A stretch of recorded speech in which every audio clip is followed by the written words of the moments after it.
एक तो ये है कि आपने शहबाज शरीफ साहब ने कल ये एस्टेब्लिश कर दिया कि जनाब औरंगज़ेब खिची साहब को का जो वोट था, वो ज़मीर की आवाज़ पर नहीं था। और इसी तरह परवेज़ खट्टक साहब का भी ज़मीर नहीं जागा था, ज़मीर जगाया गया था। और भी जो बाकी लोगों को शामिल किया, एक बात तो ये है। दूसरा मैं ये समझता हूँ कि जो ये काबीना कल आई है ना, इसमें अगर आप वो 4 वो जो माविनीन खुसूसी कल लगाए हैं, उसमें अगर उनको शामिल कर लें, जिसमें हुज़ैफ़ा रहमान भी हैं, तो शहबाज शरीफ का एक ही दाना उस पूरी काबीना में, वो हुज़ैफ़ा रहमान है, बाकी कोई नहीं है। बाकी सारे कहीं इधर-उधर से आए हैं, लेकिन मरियम नवाज़ के ग्रुप को फ़ायदा हुआ है। ये मेरी जो अंडरस्टैंडिंग है इसकी, कि आप ये देखिए ना कि औरंगज़ेब खिच्ची साहब को भी अगर तोड़ा था, तो वो पंजाब से थे ना, तो उस वक़्त के जो पंजाब में काम करने वाले लोग थे, उन्होंने ही उनको तोड़ा 26 आईनी तरमीम के हवाले से। और आप फिर बाकी देख लें कि वो बाकी लोग जो है वो कौन है? तलाल चौधरी का किसके कैंप में हैं? तलाल चौधरी को किसने प्रमोट किया? उनको तो पार्टी ने पीछे कर दिया था, वो जो एजाज अभी बात कर रहे थे। तो ये एक तो मरियम नवाज़ के ग्रुप का फ़ायदा हुआ है, और मैं समझता हूँ कि ये मरियम नवाज़ के क्रेडेंशियल्स बनाए जा रहे हैं फॉर फ्यूचर प्राइम मिनिस्टर। और शहबाज शरीफ साहब को शायद अब मुस्लिम लीग नून भी पीछे करना चाहती है।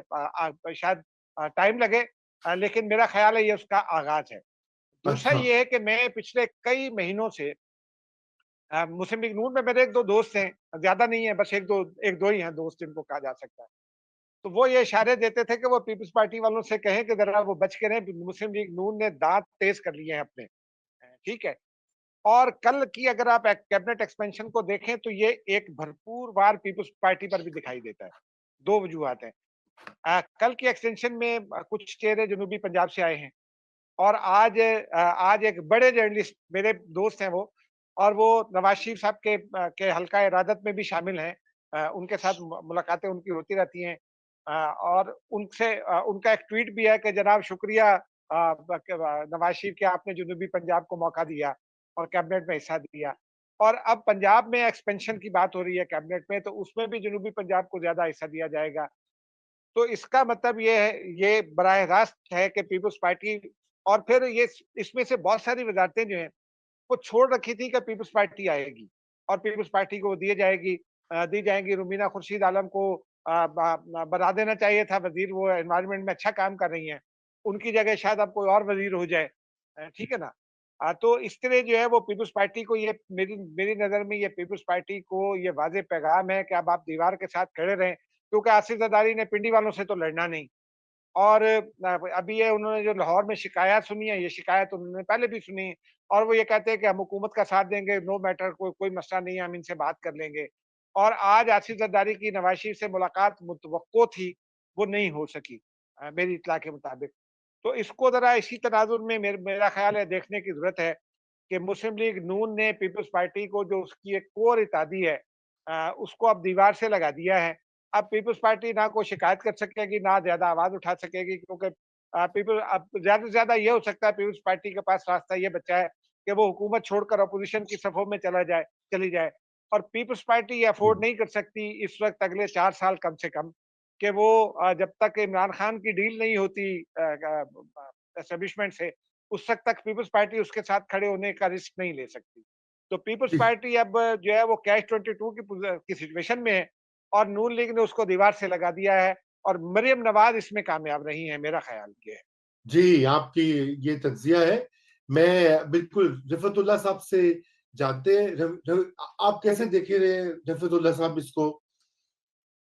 मैं असल में ज़्यादा फ़ोकस नहीं किया है। मुझे तो ये सिर्फ़ इतना ही मैंने देखा है कि इतनी एक लंबी फ़ौज रख ली है वो उसकी वज़रा की ना, तो उसमें परवेज़ खटक के साहब की जो है ना, वो मैंने जब देखा तो मैं भी बड़ा हैरान हुआ कि चलो ये फिर जो है ना वो कुछ हमदर्दी मतलब उनको याद आ गया कि यार इन बंदे को हमने बहुत ख़राब किया है, इसके सारे करियर तबाह किया है, तो कुछ थोड़ा-सा जो है ना इनको नवाज़ा जाए। तो ये जो है ना अभी हालिया दिनों में परवेज़ खटक के जो भाई थे ना लियाकत खटक, वो भी पीटीआई में थे। जब परवेज़ खटक वज़ीर आला थे तो उस वक़्त उनकी उसके साथ जो है ना इख्तिलाफ़ात पैदा हो गए थे। फिर ये इनके आपस में जो है ना घर के अंदर भी बँटवारा हो गया था। बड़े शदीद इख्तिलाफ़ात हुए, इस तरह पैदा हुए, इसको वज़ारत से भी हटाया गया, परवेज़ खटक ने हटाया था। फिर ये उस वक़्त जो है ना पीपल्स पार्टी में चले गए थे लियाकत खटक। और वो भी फिर पीपल्स पार्टी छोड़ के वो फिर जमीयत के साथ उसके बड़े जो है ना क्लोज लिंक्स बन गए। शायद वो जमीयत में उसने फिर ऐलान किया अभी 3-4 दिन पहले, ये अभी काबीना में यानी ये अनाउंस होने से पहले परवेज खटक और लियाकत खटक दोनों ने मौलाना फजल रहमान से मुलाकात की। तो एक ऐसा तासुर था कि शायद परवेज खटक वहां जा रहे हैं, लेकिन फिर उसने ये कहा कि नहीं, मैं कहीं नहीं जा रहा हूँ, मैं उधर ही हूँ। तो फिर ये कोई जलसा भी करा रहे हैं। तो मीनवाइल में ये जो है ना इनकी ये वजारत में इसका नाम आ गया है। तो अच्छा। परवेज खटक उस वक्त जो है ना इसको ये तो मतलब साल 1.5 साल पहले जब ये यानी ये और महमूद खान जो वजीर आला थे, ये भी मतलब इसको भी जो है ना पार्टी से तोड़ाया गया था ना। तो ये बहुत ज्यादा उस वक्त मतलब बड़े टेंशन में थे। इनको बड़ी सख्त किस्म के जो जो हमारी इतलात है उस वक्त कहा गया था कि अगर आप लोगों ने ये नहीं तोड़ी तो फिर हम जो है ना घरों के ऊपर अटैक करेंगे, मतलब अंदर घुसेंगे। तो बहुत ज्यादा धमकियां दी गई थी। तो ये मजबूरन जो है ना इनको उस वक्त मतलब इस तरह जबरदस्ती शामिल किया गया था। राइट। अच्छा, मैं ये चाहता हूँ कि जरा एक जुमला, रता एक जुमला जी, बस।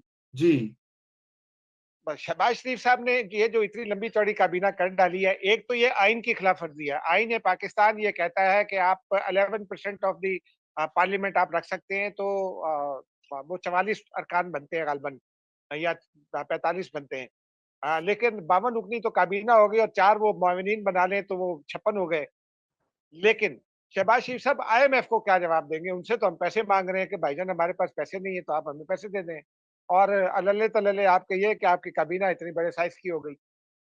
जी, वो बिल्कुल अल्ले-तल्ले हैं, लेकिन मैं ज़रा चाहता हूँ कि परवेज़ खटक की चूँकि बात हो रही थी, तो मैं मौलाना फज़लुर रहमान के हवाले से जानना चाहता हूँ। आपको पता है रिफ़तुल्लाह के एक ग्रैंड इत्तेहाद भी बन रहा है, शायद खाकान अब्बासी, अचकज़ई साहब, और वो कोशिश करें कि जेयूआई भी उसमें शामिल हो जाए।